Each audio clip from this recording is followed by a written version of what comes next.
আমি আর আমার বড় আপু একটু বাইরে গিয়েছিলাম কিছু মেডিসিন আনার জন্য। এসে দেখি যে বাসার বিরাট আয়োজন হচ্ছে। আমার ভাগ্নি বড়টা সে অ্যারেঞ্জমেন্ট করছে, কিছু রান্না করবে। ইদানিং ও একটু রান্না করে, আর সে রান্না করা শিখেছে চায়নাতে গিয়ে। ওখানে একা একা যখন ছিল সে অল্প অল্প করে রান্না শিখে। আর ও রান্না আসলে ভালোই হচ্ছে, খারাপই না। আজকে ও রান্না করার সময় দেখলাম যে আমার ছোটো বোনও ওকে হেল্প করছে রান্না করার জন্য। দেখে আমি ওর দিকে বললাম যে আমি কি ভিডিও করতে পারি। তো ওরা আমার পাকনি বলে, খালামণি কি আর ভিডিও করবা, রান্না তো প্রায় শেষ পর্যায়ে। আসলে ভিডিও এই বাসায় এসে, নতুন বাসায় এসে ভিডিও তেমন দেওয়া হচ্ছে না। আর আমার একটা ভিডিও ছিল নারী দিবসের উপলক্ষে, আমি একটা ভিডিও করেছিলাম। ওই ভিডিওটা কেন জানি ইউটিউব থেকে ডিলিট করে দিয়েছে। তো আসলে অনেকটা খারাপ লেগেছে আমার, যে আমি তো এমন কোনো ভিডিও বা কাউকে আমি ফলো করি না। আমি চেষ্টা করি নিজের মতন করে দেওয়ার জন্য। তো যাই হোক, অনেক মন খারাপ ছিল ওই ভিডিওটার জন্য। আর আমি চেষ্টা করছি একটু ভালো ভিডিও দেওয়ার জন্য। আসলে নতুন বাসায় এসে আমরা সবাই একটু অসুস্থ হয়ে গেছি, অনেক টায়ার্ড ছিল, আর একটু জ্বরও ছিল আমার। তো নতুন ভিডিও আসলে দেওয়াই হয়নি। তো ভাবলাম যে আজকে যেহেতু রান্না করা হচ্ছে, আজকে তার একটা ভিডিও দেওয়া যেতে পারে, কারণ আমার ভাগ্নিটা নতুন রাঁধুনি। তো সেই ভিডিওগুলো, তার রান্নার ভিডিওগুলো আমি আপনাদের সাথে শেয়ার করছি। একটা সময় আমি কিন্তু তেমন একটা ভালো রান্না করতে পারতাম না, শুধু চা বানাতে পারতাম আর চা বানিয়ে খেতাম।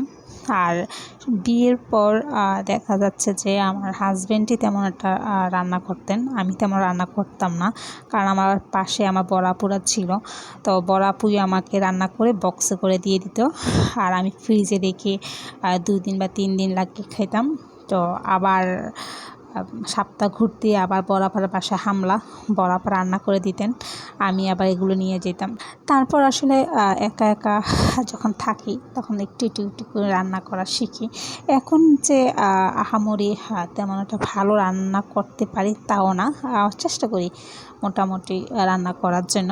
কিন্তু আমার বড় আপা কিন্তু আমার প্রতি তেমনটা 100% কনফিডেন্স নাই যে কোনো মেহমান আসলে আমাকে দিয়ে রান্না করাবে, এতটা কনফিডেন্স নিতে পারিনি। আর আপাও তেমন একটা কনফিডেন্স করে না, কারণ আপা নিজেই রান্না করে ফেলে।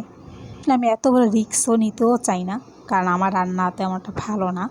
বাট আমার ছোটো বোনের প্রতি 100% কনফার্ম করা যায় যে ওর রান্নাগুলো খারাপ না, অনেক ভালো হয়। এবং আমার খালাতো বোনেরা ওর রান্নাও খুব পছন্দ করে। রান্নাগুলো আসলে অনেক মজাও হয়। আর ও মাঝে মধ্যে বলে যে আগ্রহ থাকতে হবে, আগ্রহ যদি না থাকে তাহলে কোনো খাবার বা কোনো কাজেই সাকসেসফুল হওয়া যায় না। ওর অনেক আগ্রহ রান্নার প্রতি।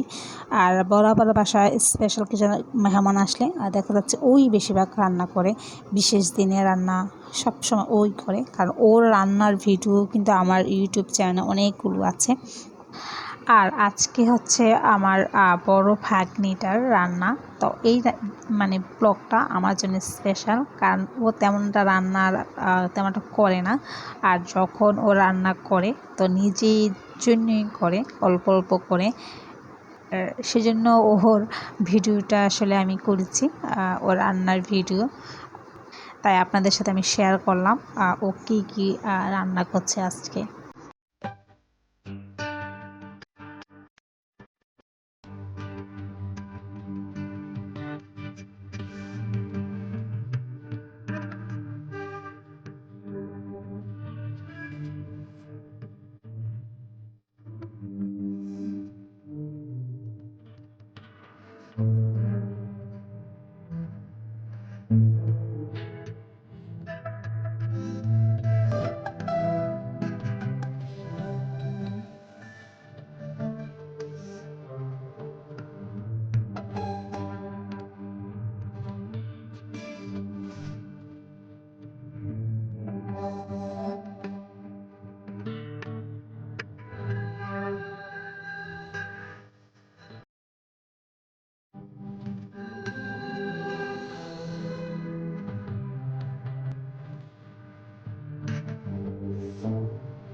বড় ভাগ্নিটা মা যদি বিরিয়ানি রান্না করে, বিরিয়ানির স্বাদও অসাধারণ হয়, কিন্তু সে অনেক বেশি রান্না করতে পারে না, অল্প অল্প করে সে অনেক মজাদার খাবার রান্না করে।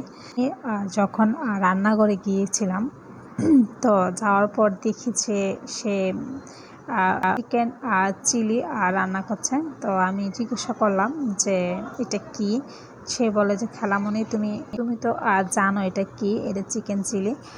কাছে অনেকটা ভালো লেগেছে যে সে এগুলো কাটা, তারপর ধোয়া, আবার নিজে গিয়ে বাজার করে নিয়ে আসা, সবগুলো সে নিজেই করেছে। তো আমার কাছে এই জিনিসটা অনেক ভালো লেগেছে এবং আমি ওকে অনেক কালারফুল হয়েছে খাবারটা, দেখতে অনেকটা ভালো লেগেছে।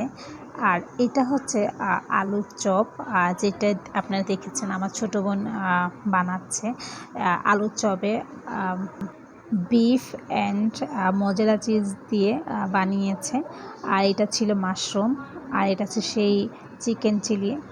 তো সত্যি কথা বলতে যে আমি খাবারগুলো প্রতিটা খাবারই টেস্ট করেছি। আর নতুন আমার কাছে মনে হয় যে ওই আজকে প্রথম এতগুলো খাবারের আইটেম করেছে। আর সত্যি কথা বলতে অনেক সুস্বাদু, অনেক টেস্টি হয়েছে খাবারগুলো, প্রতিটি খাবারই।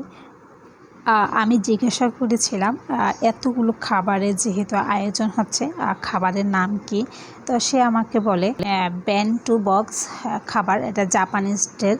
আর জাপানিজরা যখন তাদের প্রিয়জনকে খাবারগুলো দেয়, আর তখন তারা টিফিন বক্সে করে খাবারগুলো নিয়ে যায় এবং কাপড় বা রুমাল দিয়ে বেঁধে নেয়। তো ওর একটা ফ্রেন্ড আছে, ক্লোজ ফ্রেন্ড, তো ওকে আবার খাবার দিবে। তো আমি আবার দেখলাম যে কাপড় দিয়ে মুড়িয়ে নিয়েছে খাবারটা। তো এই জিনিসটা দেখে আমার কাছে অনেকটা ভালো লেগেছে। জিজ্ঞাসা করেছিলাম যে কেন এত কাপড় দিয়ে নিতে হবে। তখন সে আমাকে বলে না খালামণি, এটা হচ্ছে জাপানিজদের প্রিয়জনদেরকে যখন নাকি খাবার দেয় এইভাবে খাবার দেয়। লিস্ট আমাকে দিয়েছিল খাবার, আমি টেস্ট করছিলাম। আর সবচেয়ে বড় কথা হচ্ছে আমার কোক অনেক পছন্দ, আমি সবসময় কোককে অ্যাভয়েড করতে পারি না, আমার খেতে হয় এবং আমি অনেকটা মজা করে কোকগুলো খাই।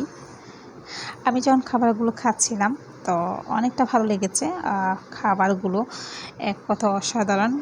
কারণ হচ্ছে যে নতুন হাতের রান্না, নতুন রাঁধুনি, সেই তুলনায় অনেক মজা হয়েছে খাবারগুলো।